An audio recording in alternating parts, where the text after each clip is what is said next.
Thank you, Clive, and thank you to UAR and others for inviting me. My role at Huntingdon is that I'm responsible for all of our scientific work at the two sites that we have in the UK, and I'm also the certificate holder for both sites. I've been involved in discussions on the directive since the draft directive came out, firstly with the ABPI and secondly with the Bioscience Coalition. Like many of you, I feel I've been living this for the last 3 or 4 years. I also had the singular experience of giving evidence to the House of Lords Committee, together with Tim Hammond from AstraZeneca and Colin Dunn from the Breeders as well, which was different, certainly. I'm just going to give you 3 or 4 slides talking about my company. Some of you will be very familiar with contract research organisations, others may not be. It is a slightly different perspective to that of the pharmaceutical industry and certainly to that of academia, as you'll see from the way we set ourselves up to operate under ASPA. So contract research organisations run scientific studies on a commercial basis, largely for the pharmaceutical industry. Our own work is between 80 and 85% in any given year on development of new medicines, but also for crop protection, for the chemical industry, for food additives, and other parts of that. HLS is Europe's largest non-clinical CRO. About 60% of our work is animal related. People tend to think of us totally as an animal institution, but we're not. We do a lot of subcellular work, a lot of environmental work, looking at different parts of the ecosystems. Picking up, as I will do a number of times on what David said, we're a global business, and our main markets, our customers, are in Europe, the USA, and in Asia. In the UK, we have 2 sites, one in Huntingdon in Cambridgeshire, and the other in Suffolk, about midway between Ipswich and Norwich. About 1,400 staff in the UK, and we have a sister site which does very similar work in Princeton, New Jersey, which has about 400 people. Very wide variety of species we operate under. The various rodent species, of course, and the principal ones for safety assessment. We do work on primates, which pushes us up the tree in terms of our visibility, particularly for the inspectorate. Fish, increasingly important, not just zebrafish, but also looking at environmental studies on fish and endocrine disruptor studies on fish. Amphibians, xenopus now is a routine part of working looking at endocrine disruptors. And then a wide range of animals, many of which are target animal species for veterinary work or for residue work, where we're looking at meat, milk and egg-bearing species to look at the possible taint in that of plant protection products. So a very wide range of species. We have 190 animal rooms in 22 buildings, so fairly wide variety of work that we do in a wide variety of facilities. And we do over 500 studies per year. Toxicology is probably the core of what we do, from single dose to 2-year toxicology or toxicology carcinogenicity studies. Some specialisms, reproductive work, genetic toxicology, wide range of safety pharmacology work, particularly in cardiovascular work, various efficacy models in terms of, particularly for us, respiratory work. We're a centre of excellence for respiratory studies, metabolism, PK, PK/PD, residue studies I mentioned, and some surgery-related work. We have a team of expert surgeons that work with us. In fact, going back through the years, many of the animal work done pre-heart transplants was actually done at Huntingdon. Many of our safety studies, particularly those which are intended for regulatory submission, which are done to good laboratory practice, which I'll mention again later, are done to internationally recognised guidelines, such as the International Committee on Harmonisation, ICH, or the OECD. 260 personal licence holders, 7 vets, and we have one person whose job, bless her, is to help us with our HO, our Home Office administration. So she acts as a secretariat to the ERP, fulfills the admin functions for the project licence holders, personal licence holders, and does all of the collation and submission of the annual statistics. There used to be 2 people, but I have to say that things have got rather more efficient, and so we can make do with just 1 at the moment.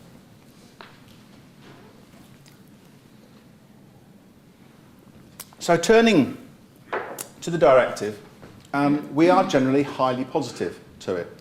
Again, we welcome the level playing field. We have competitor institutions in France, in Germany, in Scandinavia, in Italy, in Spain, and we like the way that now we are working on a much more level playing field.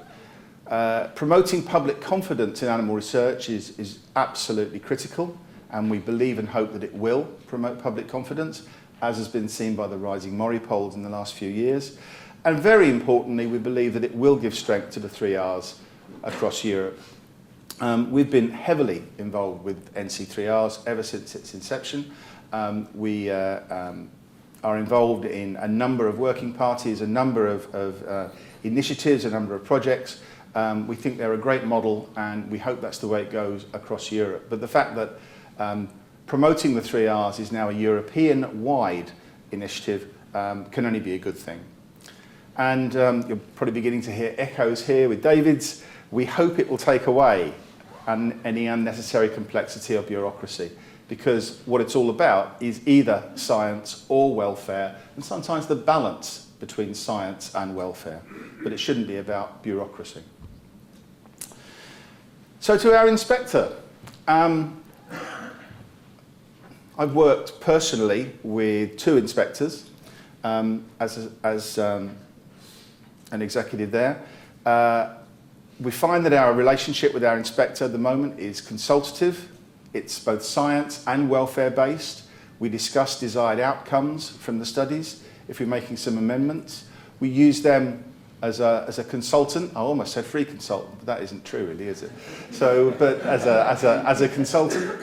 And they pop by fairly frequently from the Cambridge office, which is local to us, closing later on this year, sadly. We have a security system at Huntingdon, and it's the colour of the tag that you wear that tells you what sort of visitor you are. Members of staff wear black tags. People who are allowed to move within a restricted area, this would be like auditors visiting, for example, are given yellow tags. And people that are just daily visitors get a red tag. Our Home Office inspector gets a black staff tag, which means they can go anywhere at any time. And it's usually between 15 and 20 visits per year. So the thought that that could reduce to annually because we are a primate user, is not something that we would like to see happen, particularly if they were wandering around with a clipboard. Everything I'm hearing from Judy, from Sue Holton, indicates that they don't think it's going to go that way. We're delighted. So our ERP at the moment is a fairly wide-ranging committee. About 24 people on it. We include 2 external people, 1 external vet and 1 external ethicist, Jane Smith. And we include internal lay staff, and by lay staff I mean non-scientific staff. So it may be people from accounts, or it may be people from the marketing group who aren't scientists, that have other skills. Of course, our local Home Office inspector sits on it ex officio. It meets 4 times a year, but it has various highly active subgroups and welfare groups, including welfare groups for each species, which consist largely of the technicians who work with those species, and the project license holder that's relevant to that. And part of the work of the ERP involves hearing reports back from those welfare groups that might include, for example, enrichment initiatives that are going on. Between those meetings, the group has rapid decision-making abilities via email trails. Project license amendments is an example. And they give support to PPL holders on decisions to proceed with studies. And that's very important for us. We're a commercial institution, but we don't take every piece of work that comes our way. We look very carefully at the harm-benefit analysis, and we look very carefully at the experimental design that's being put before us. And we do get some wild and wacky experimental designs that have hugely inappropriate number of animals often, are poorly designed in terms of controls, or often are just a straight repetition of work which is already in the public domain. And we do turn that work down, and we do send them elsewhere. So the ERP is very much there as a support to me as the certificate holder, to the project license holders, but also as the guardian of our animal welfare policy, which sits in a frame above my desk, but is also a living document in terms of the publicly stated way in which we say we will conduct our animal research. So apart from the need to add the named person for training, and I'll come to training in a moment, the new Act could nominally reduce the role. But as Judy was saying, we are highly unlikely to change anything apart from putting somebody who already exists on the committee, the Training and Compliance Officer. We like the way it operates. We're very positive about the ERP. We think it very much supports our culture of care, and we really don't want to change very much about it, even if the Act says we don't need to do as much as we are currently doing. Care and accommodation. The first issue is very much a CRO issue. As pharmaceutical companies have reduced their own facilities, there is a requirement for both plant protection products and also for pharmaceuticals to run 2-year studies or lifetime studies in both rats and mice. Occasionally it's hamsters or others. But rats and mice are the usual to assess whether tumours are formed. Those studies are now just about only carried out in CROs in this country. The pharmaceutical companies don't like to lock up their own resources to do long 2-year studies.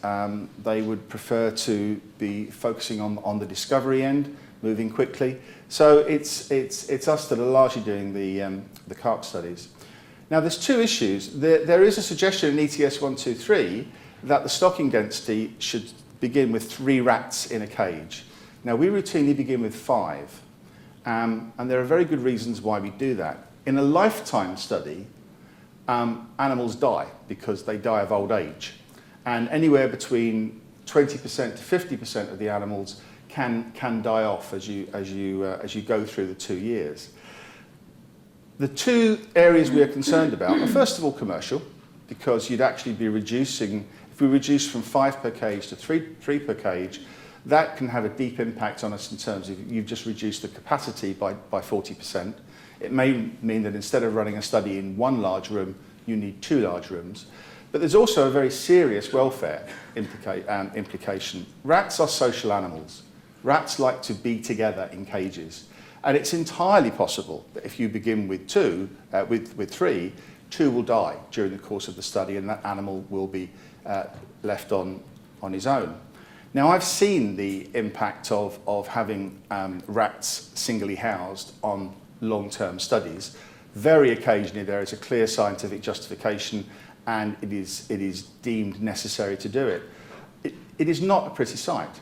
The animals go into stereotypical behaviour. They are really very unhappy. They like to be with other animals. So we're concerned on both elements that ETS 123 recommendation does not become a requirement. And I am reassured by what Judy has been saying about Annex 3. Annex 3 is silent on this point, but ETS 123 is not. That it will be taken as guidance for discussion with your local inspector.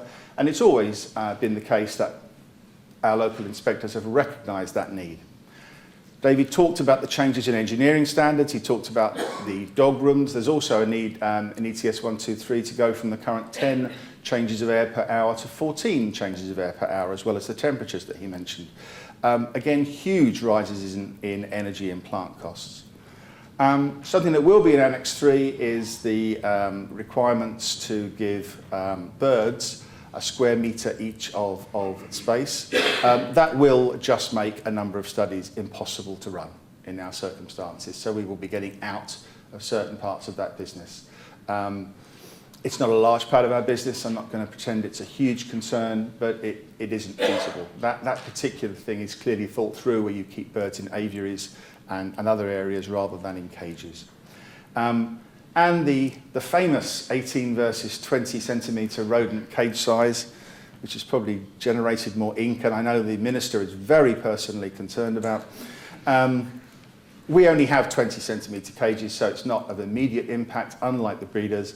But if the price of the UK ones goes up, because it's just to support the UK, then that clearly could have a future impact. So for training, our current training of personal licence holders and NACROs is a combination of IAT and home office modules and in terms of in-house training. Now we, as good laboratory practice, which the high majority of our work is done, demands very careful record keeping to show that you have to have appropriately trained and experienced people working on the studies. That's part of the requirements of GLP, of the management of the facility. So we, for many years, have already been assessing, we don't just rely on qualifications, we assess competencies on a regular basis. And we have our own electronic training record database, which does a super job of both keeping things up to date, and it also prompts you to say so-and-so now needs to be reassessed for their competency in this particular technique and procedure, so you better crack on and do it. All competencies are formally reassessed between 6 months and 24 months, depending on how frequently they're being done and depending on the complexity of the procedure. So the issue about transfer of qualifications, we would not accept a qualification from somewhere else without verifying competencies, and then we would continue to verify competencies. Project license holders are slightly different. They are all senior scientists within our group. The majority do not hold a personal license. Some of the pharmacology guys do because of the nature of their work, but certainly the toxicology ones are not in the laboratory. That's the laboratory animal technology staff that will do that. And they complete home office modules, including module 5. So we already have a number of people whose sole job is training and compliance. That's fine, they will join the ERP. I think we see harmonisation as both an opportunity and a challenge. We're very proud of the training that we do already, and it is quite widely admired outside of our institution. So we think we do this very well. We hope it doesn't bring additional cost. We certainly would not like to see it made mandatory to send people off for certain courses in certain places. We run our own courses in-house because we're big enough to, and we can do that ourselves. So we expect minor variations, and that's fine. Everything progresses, and we're very open to best practice. But we think we do this fairly well already, but we recognise the need to do it in other areas. It's really clear about the project and personal licenses becoming more straightforward and simple, and we really welcome that. It will reduce the administration. One of the issues with our training records database is that it often duplicates what's on the personal license. And some of the transgressions of the Act which we have had, in fact the high majority, have been technical transgressions in that somebody has not completed the paperwork. Somebody has gone through a verification of competence on a new technique, it's been entered on their training record, and then they've forgotten to put it on their license before they've actually done the technique. So that's the Act. I think the way personal licenses are going, it won't go into such extreme detail about the things that people can do. That will be contained on their training record. We welcome that. There was the debate earlier on about should we keep personal licenses or not, and I've talked to a lot of our own personal licensees about this, and it's quite interesting. Firstly, from the admin point of view, from the business point of view, you know, where I sit looking at the spreadsheets, it's clearly a duplication. And so I'd have been delighted in that way to do away with personal licenses. But it's an absolutely key personal career goal. People are very proud when they get their home office license. It gives them a sense of ownership, it gives them a sense of achievement and pride, and I think it's critical to our culture of care. So overall, we're positive about keeping personal licenses. We love the fact that they're going to get more simple in structure. This point was made, I actually hadn't realised it until in discussion with the Chief Inspector, that there may be a possibility to go to doing retrospective review on every study. Now, bear in mind that our project licence holders over that 5-year period will probably be conducting hundreds of studies on their licence. So instead of one retrospective review, it could be 450 retrospective reviews. So you can see the scope. We hope this doesn't happen. It will be a big increase in administration for people who are already senior scientists and hence busy people. And it is vanishingly rare for a severity limit to be exceeded on a license in the work that we do. If they are, a full review is always held, and every single primate study is retrospectively reviewed by the project license holder. So we very much hope the retrospective review goes to the term of the license and not each individual study that comes underneath it. Non-human primates. Currently, the Home Office accredits suppliers for, this is kind of slightly different to the Act, but it's all part of the way it's going to be used. We get our NHPs, our macaques from Asia. We're not sure whether we're going to continue with the Home Office accrediting suppliers, visiting and approving them as approved suppliers. We've worked really closely with these breeders of these primate farms in Vietnam, in China, for many, many years, 15 plus years. We have taken real time and care to work with them to raise their standards in terms of what they're doing, both on the farm and in transportation. We would very much regret no formal government accreditation process, because the thing that's always worthwhile remembering is that the UK is a tiny part of the market for these guys that are supplying primates. The vast majority of them go to the United States, where the standards are different. And it does help when their customer, albeit a small customer, has a government official as a, I don't want to say a stick to beat them with, but it's a voice of authority that is important to them. They, again, the ones that do achieve accreditation are very proud of it, and we hope we can keep some sort of formality, although I do realise the cost and expense in carrying that out. I'm just going to pass very quickly over something which is slightly off-piste, but is connected, which is the coalition, not the Biosciences Coalition, but the government coalition pledge on household products, which again I've been in conversation with the Chief Inspector on recently. So the coalition said right up front that they wanted to ban testing on household products or ingredients. Let's do away with household products straight away. That's vanishingly rare that those things are tested. But ingredients are a bit more difficult. Somebody will have a chemical come onto the market, let's say it's a surfactant, and the market for that will be whatever their business development guys can sell it into. And often the thing it is used for will change dramatically after it has gone into use and gone on the market. If we're going to say that you can't test household product ingredients, that's going to need some very careful definition and some very careful dancing around the head of a pin.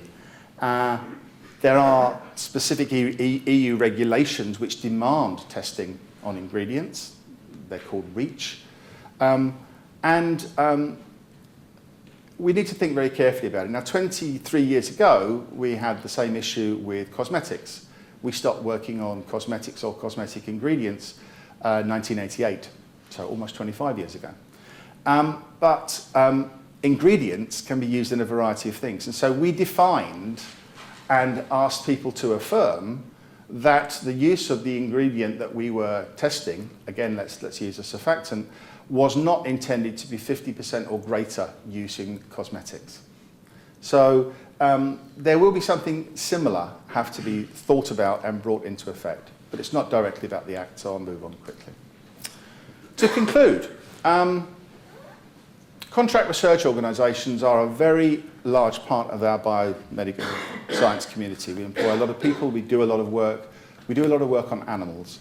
We are very mindful of the privilege of working with animals and of the public concern that ethical standards remain high. Speaking from the seat I occupy, it certainly holds our attention constantly. We think the new directive is good. We think it has improved through the lobbying process, and I think the Bioscience Coalition deserves a pat on the back for the way they have gone about their work over the last 3-4 years. I know that's many people in this room. and I think it will introduce a more level playing field across Europe. Some concerns, but much of it is in interpretation rather than regulations, and always welfare rather than bureaucracy should be the things that drives it forward. And we look forward to continuing to work with Judy and her team, who have been incredibly consultative through this whole process, to implement the new Act as she guides it through the House. Thank you.